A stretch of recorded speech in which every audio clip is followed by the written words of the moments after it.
Yo, what's good, guys? It's Dustin. I'm here with the man himself, Raph. We just want to do like a little sit-down video. We don't even have like a clear topic. We're literally just gonna yap for like 20 minutes. So maybe if you want to start by introducing yourself so that people know what kind of killer you are. Yeah, for sure. Yeah, a little 20-minute yap session about info. What's up? I'm Raph. We focus on training up setters, closers, and placing them in offers. We have about 24 offers, info products that we're managing, staffing for. And we do pretty much the goal is to get everybody we work with as close to, if not past, $1 million a month. So we've been doing that for the better part of the last few years. That's a pretty good start. So yeah. I mean, as far as like the info space goes, like Raph and his team are like, you kind of made that was kind of a humble intro, but I mean, I don't really post much online because you try to keep it like very mysterious. Yeah, you try to keep it low key. I'm trying to do it like you, man. Yeah. I have to give credit. You know, Jacob, my business partner, was the first info product that I got to work with, and dude, like you should have seen the evolution from like 2020s till now. I feel like info products are back, but I mean, it's not so much like buy a course; it's buy into a community. If you notice. Yeah. And honestly, ever since recently when we started the closing group, I've been more kind of trying to get like into the, I guess like that. How do you say it? Like the fucking into the public image almost. Yeah. It's just been, for a long time, the idea of being on camera was just really weird, because it's like. And now we just randomly did this. And I was like, yo, pull up, let's make a quick video. Yeah. And now we're here. I'm not so worried about it because at first when a lot of times when we were running up info products, the offer owners were the face, right? Now you get this whole thing of like ghost operators, right? Kind of what you do. Where you teach these people how to go into offers. Yep. Bring closers, bring setters, and then basically run up, zero to something. Yeah. Right? That must be pretty crazy for you. Yeah, I mean, how long have you been in the info space? I want to say probably like 6, 7 years now. Damn. Like just quietly. Yeah. 7 years. Is this like your first thing you made money with?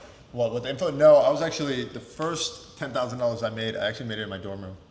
From what? I was selling products. Like I grew up. Products. I was like doing e-commerce. I was Okay, yeah. Really want to know? Like I was selling like watches that were like cheap from AliExpress. Yeah. And I would just run over to a Shopify, make a really cool theme. Yeah. And just push it. I would just literally take the watch, go stand in front of a Lamborghini. That was the meta. Stand in front of a Lamborghini, post it on a bunch of Lamborghini fan pages, and then you'd wake up and you had like 7 or 8 $200 orders. Yeah. I was like, oh my God, I'm rich. Yeah. I felt great. That's why I really ran up a bag. It's rare for me to meet people that have been in the info. I don't know if you know, but I've been in the info space for like 6 years. Since literally I was like 14, 15 years old. I started with like reselling sneakers though, and like the first thing I ever found was Discord groups. That was the first introduction to info products, was literally paid communities on Discord. What's crazy is like, I feel like I went backward. Like I started e-com, then I went to the agency route, then I met my partner Jacob. He's like my only business partner in all this. And he was like, hey, agency's cool, but imagine doing it at scale. I was like, okay. He, like literally Jacob was like, just trust me, bro. And then it just out of nowhere just popped, and we're seeing $300,000, $400,000, $500,000 a month. And I was like, well shit, okay, now we have like a real business. Yeah. It's like really big, right? Yeah. But yeah, my initial start was just straight up selling products online using Shopify, which that felt illegal.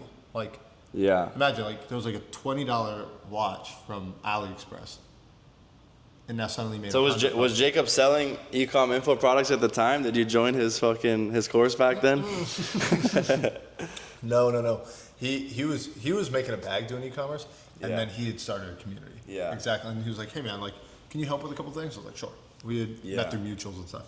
And then he was like, yeah, pretty much he was the reason I got into like closing. He's like, hey, like, would you want to take a call? Yeah. I was like, what do you mean take a call? Like speak to someone? Like, he's like, yeah, you're like a really good salesman. I was not a very good salesman back then. Yeah. And then essentially he was like, yeah, just tell him about the program and let's see what happens. First 3 calls, all of them signed up. Damn. Yeah, I was like, okay, maybe there is some validity here. Yeah. And then years later. So you were like a full-time closer? Like that was pretty much. Like, well, a lot of people I talk to, like that book calls with me and stuff, like a lot of them, they're like setters and closers. Like that's how they start out, and then they see how these offers work and how everything's run, and they want to become like a bigger part. Truly, I was a closer by accident. Like Jake was like, "Hey man, I'll lead product. You just talk to people and serve on front end business." We didn't even know the word closer. Yeah. It wasn't like this whole thing. So basically, it was just like, "Yo, there's a bunch of people that want to sign up for the program. Can you jump on, chat with them?" I was like, "Sure." And then it ended up working out. And then he's like, "Yo, you're really good. Like, what if we brought more people in?" I was like, okay. And he's like, "You can be like a sales manager." I was like, "Okay, let's do that." And then I got really obsessed, and I went through the whole, the Jordan Belfort, the Grant Car, all of them. Yeah. Like, all the education. I just consumed as much remote sales stuff I could, and then next thing you know, it's cash collecting, fucking 120. Dude, that's the thing. Like, I feel like info is such a satisfying business model because you get to cut out all the logistical bullshit of like dealing with products and shipping and all of that. Yeah. But everything literally just comes down to like it's so simple in the sense of like if something's going wrong, if something's not making money, you can identify that by looking at each component. Like, where is the drop off happening? You know what I mean? It's so like database. It's crazy because I'd gotten pretty good at dropshipping, right? That, by the way, that word didn't even exist when I was doing ecom. Yeah. Like, seriously, it didn't. Like, Shopify wasn't even a public company. Yeah. I'm dead serious. And I was like, hey, what if I can cut myself out of the process? Because I was spending so much, because I was in Canada. I was like, send it to Canada and then send it back to America. Like, it was so expensive, right? But then I was like, if I can just send it directly to the doorstep, I'd be a genius. Then marketers got a hold of that and ruined it. Yeah. And made dropshipping. So you invented dropshipping. I wish. There's probably some dudes before me. Yeah. But, I ended up going, and through that, I ended up starting like a private label company, like a brand with this dude I was really good friends with. And despite it making millions of dollars, it wasn't much profit like left over. It was pretty fucking absurd. So that's why you got into info, bro. Because it's fucking. No, it just like it's to make $1 million, moving product. There's just so many more moving pieces. Yeah.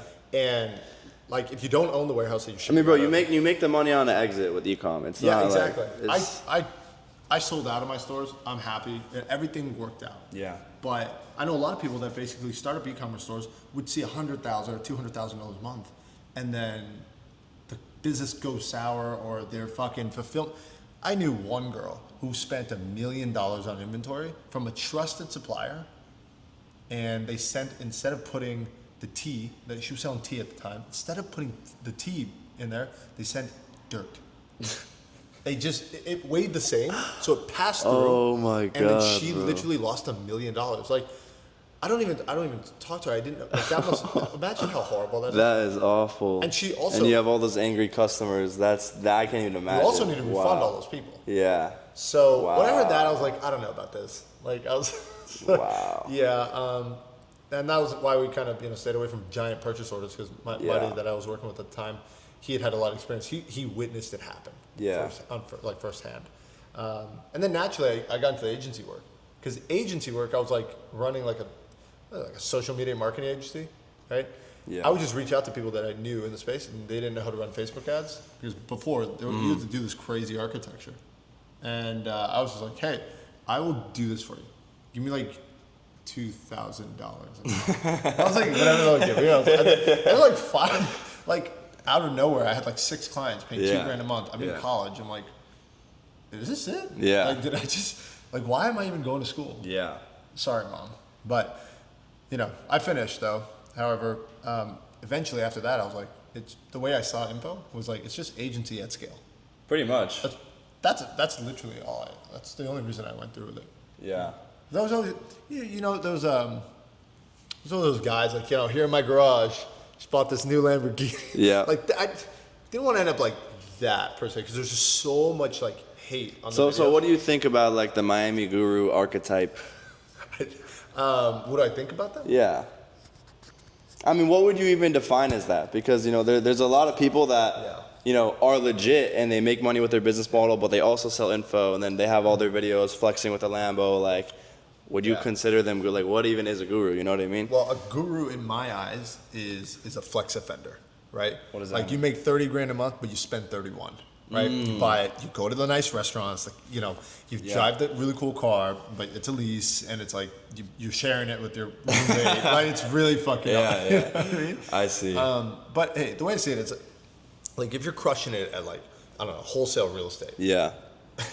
Like, and on the side, you're running a wholesale real estate inner circle, which you help people underwrite their deals, and you're helping them do estimates before they make offers. You give them their contracts, and then you set them on their way. And at the end of the day, they're happy. Well, fuck it, man. If you make, it's just another avenue. Yeah. You know, how can you knock that? You know? Yeah, I mean, well, there's a lot of people that say like, well, if you make money with this, why sell a course? You know what I mean? Reach capacity at some point. Right? I mean, it's not only that, but I mean, when you become like enveloped in this world of making money, like you just want to find as many ways to make money as possible, even if something's working. If you have another way you can make money, why would you not? I'll admit this. Since we started the 637 group, right? Shameless plug. But since we started that, I never knew how fucking cool it felt, dude. Like how cool it feels to see someone come in here who's not a natural born salesman, learn how to follow a framework and a process, and have collaborative conversations and really, make money remotely. Luckily, we're in the era. It's like a perfect sweet spot where like now it's like it's normal to take calls on Zoom and do conduct business over Zoom. Personally, for me, it's a really rewarding experience. Yeah. Like, I still make money, other things, like, you know what I mean? Yeah. Like, but there's a real good feeling coaching somebody up. Yeah. Right? And plus, we do like 16 trainings a week. Like, it's not like fucking once a week group call. Like, no, it's like 16 of them. If you can't make it because you're at work, cool. There's no excuse to come to the other one. Yeah. I don't know. Like if I was a closer, there's only so much I can make as a closer. Yeah. Right? So naturally, if you get really good at it, and like again, I have over almost 15,000 hours of talk time. Personally, I wouldn't dare go into something like some of these guys will make $4,000 doing Shopify, fucking dropshipping, and then they'll be like, how to make $40,000 a month dropshipping. Buy my course. Like, fuck that guy. That guy sucks.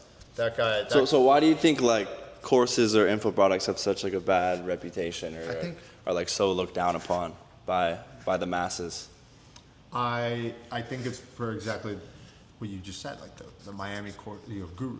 Yeah. Like the guy who literally made $4,000 and is teaching other people how to make. It's saying you can make 10 grand a month doing this. Like, dude, you haven't done it yourself. You're a liar. Yeah. That sucks, right?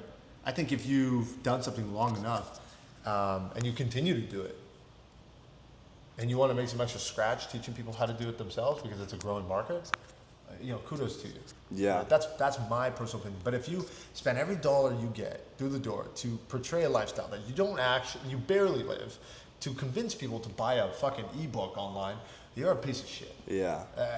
Right? And I think they'd say, that's they'd probably agree. And then there's the whole like fake it till you make it. I don't know, man. You're playing with people's lives. Yeah. Like when somebody spends or invests or drops $5,000 on something that they're hoping is going to get them to a better point in life, and you can't help it. That's crazy. Yeah. What, for a Miami penthouse? No, but like you see what I'm saying? Like, my take is, dude, if you can help people, you shouldn't feel bad making money. Yeah. Off it, right? I agree. Yeah. Limitations, I think, like anything. Yeah. So what do you think, just like kind of unrelated, info products have developed a lot, like the ways they're sold. People are always asking me like, oh, do you think info products are saturated, growth operating saturated? But I always tell them like, this can never be saturated. It's just another form of education. Like people pay for college, it's the same thing. People are just paying for information. But I always say like, the way they're sold is always changing, and like the meta is always changing. Like what's working best to make sales with info products is always different. Like you can't just go sell a 6-video course anymore. Like it's not like no one's buying that. You used to be able to sell PDF. Yeah. Like literally. You could sell anything. You could sell a PDF. Like I remember, man. Now a PDF, what somebody had their entire business on 5 years ago, is the lead magnet. Yeah, literally. Like the way I see it is like info is 4 things. Like 1, create a really good ad. 2, have a killer lead magnet that's like a no-brainer that like arguably you could like sell, right? And then 3, have some sort of setting process where someone like makes sure they're not a murderer or that they're actually in the right place. And then 4, a closer that has a no-brainer offer that nobody can say no to. And what I think makes it a no-brainer offer is I don't think people are so much buying a course. Like people don't really only go to college to get the education. Like of course, if you're going for like a core, like you're going for med school, like or engineering, I get that. But a lot of people go to college for that community aspect, right? So they can actually network, alumni associations, sororities, frats, whatever, whatever the hell. I think we're going to see a big shift where people are going to really lean to be like, that's cool, the education is great, but ChatGPT gives me all that. Yeah. What's the community like? Who am I rubbing shoulders with? Yeah. Who can I have dinner with? Yeah. And that's personally why, Jacob and I, we're pushing really heavy on trying to make a community that kind of outlives the education. Let's be real, man. You can learn anything you want online for free. Yeah. The fuck if you care about like, this is the best course in the world. Yeah. Yeah, I mean, that's really what it comes down to. Like all the offers now, it's either, like you said, community or something like one-on-one or coaches or like someone to talk to. It's not just information there to consume, No, it's like the whole like just read the course, like, bro, go on ChatGPT. Say, No, what are literally, what are the top? I mean, 10? not even that, but and like you said, any topic you can just look it up on YouTube and you've got everything for free. That's it. It's all right there. Maybe you might run into like some of the stuff being outdated, but it's a good start. Yeah. I think people are gonna really buy into the person, like the creator themselves. I think people are gonna get really smart. I think people are gonna be like, do they currently do it? Have they done it? Does it still work? Are they worth being a part of? I mean, to be honest, in my opinion, that's all info products are. Like at the end of the day, it doesn't matter what fucking business model is being shilled, doesn't matter what it is, they're buying into the guru, The person making the videos, the face. You know what I'm saying? No, I agree. I want to like you particularly, you connect the creators to operators. Right? Yeah. So I was doing it like all just through my account. So first I was purely, I only started like my own coaching offer like I want to say like 5 or 6 months ago now. Yeah. Before that I've just been doing the business model. Well, why'd you wait so long? I don't really have an answer for that. I mean, I was just doing my own thing, and then I got to a point. Well, I'll tell you, it wasn't really why'd I wait so long. I didn't ever really plan on doing my own info offer, but then I got to a point where I was bringing on enough clients, where I was like, okay, I can either like build a full team of people to run all this up, or what I ended up doing, which is why don't I just make an offer and then pair these people with the creators, so then I can take on the creators without building a huge team and having all this overhead and all that. So it just made the most sense. And now I've scaled it to a point where I'm basically setting up like my creator acquisition, because I still get most of my creators and clients like just from pure cold outreach. Right. Obviously I have my brand and everything to back that and push it, but it's all just pure cold Instagram outreach. So now it's to the point where I set up all those systems, set up a VA on my mentees' Instagram accounts. We set up an account and everything, and then the creators come through that. So it's more longevity. So do you feel like you waited till you made a good amount of cash before you went and started helping other people? Yeah. But I mean, it wasn't even about that. I was never like, once I make this much money, I'm gonna sell my own offer. It was never about that. Yeah, that's true. Me neither. Yeah, okay, fair enough. Like Jake was like, funny enough, that 637 group, that was like a by accident product. What do you mean? It was like a oops, didn't mean to build that. Yeah. Like we did it. How so? What do you mean? It's real. I'm not even kidding. We stepped earlier this year. I think it was in September. We launched our consulting group, basically, where we go into these businesses. We go into their business, and then we essentially. Bro, I wish they could have seen the other night. We went out. All we're doing, we're just drunk making jokes about this shit all night. Oh my goodness. No, but like we had so many of these like, info product dudes that are like, how the hell did Jacob hit $1 million a month? I mean, like $1 million a month consistently. Yeah. For quite some time, and he did it through discipline, but he also did it through really strong operations, really strong sales, setting and closing systems and processes, right? And what we realized is like all these guys, the growth operators world, all these growth operators, like, let me scale your business. They've never run a business themselves. So we came up and basically said, hey, like, we'll work with a select few people. There's not a lot of competition. Like in the operator space, there's like a few guys that actually know what they're doing. Yeah. And that's it. So we pretty much came in and we realized there was a lot of people that we wanted to work with that were really small, and we're like, hey, we'll take a part of the business, we'll scale it up, right, through paid media, through adding more channels. But the by accident was they all were like, well, now we're getting way more leads. We need closers. Yeah. And then I ran out of yeah, coaches and people that ask for closers. Yeah. And the problem was they kept coming and they didn't have, like, they weren't all at the same level. So it's a nightmare to train people up and ramp people up. Yeah. I need people that were already trained, ready for deployment and activate, right? And that's where the 637 group came. That makes sense. Right? So we literally just went, hey, come on now, do this, and we're gonna get you in at all these companies because they're asking us to stop. Yeah. Like, it's so crazy, but we have, like, for example, right now, as of right now, like a few hours ago I checked, we have 36 open closing spots. Yeah. We don't have enough closers. Yeah. Like, that's crazy. That's fire. Yeah. Right? I mean, it makes sense. You fill the gap. Makes perfect sense. And that was the by accident. Yeah. You know, that was the oops. We didn't mean to, and now we have this other, but it works, and that's where. Yeah. But I didn't go and say I'm going to wait till I hit, $5 million in cash collected. Before starting it. Yeah.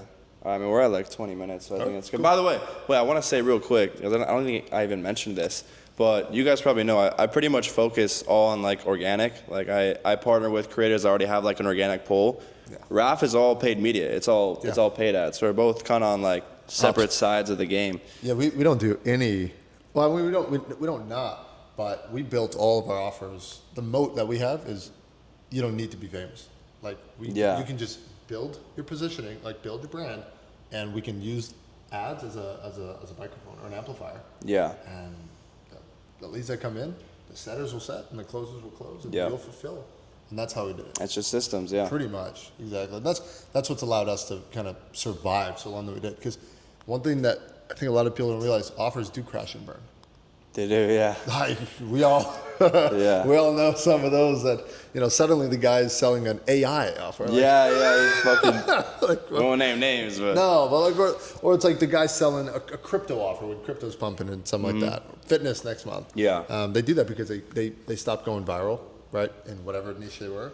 And instead of doing the hard part, which was building the ads, they just start something new. Yeah. They can sell to the guys that they weren't able to sell to before. Yeah. I think that's really, that's their meta, right? Yeah. Yeah. We didn't hit the lottery in terms of content. Yeah. So we had to survive by doing, what we do best. Because we were e-com guys natively. Like we knew how to turn profit from ads. Yeah. Yeah. Should look into that. Yeah, I do definitely want to get more into paid ads. I know we're going to be having a lot of conversations off camera, so. Yeah. But yeah, I guess we'll wrap it up there. Cool. Hopefully you guys liked the video. You want to like plug yourself? Yeah, if you're looking to get into closing or setting, check out 637 group. It's cool, great community, wicked community. You don't need to be a natural born salesman. We'll make you a monster, right? Yep, sick. At Raph on Instagram. Yep. Mysterious ass Instagram guy. Anyhow, if you guys like the video, make sure to subscribe, leave a like, comment any questions. Also DM me on Instagram. If you have any questions or anything, feel free to shoot me a DM there. And I'll see you guys in the next video. Peace.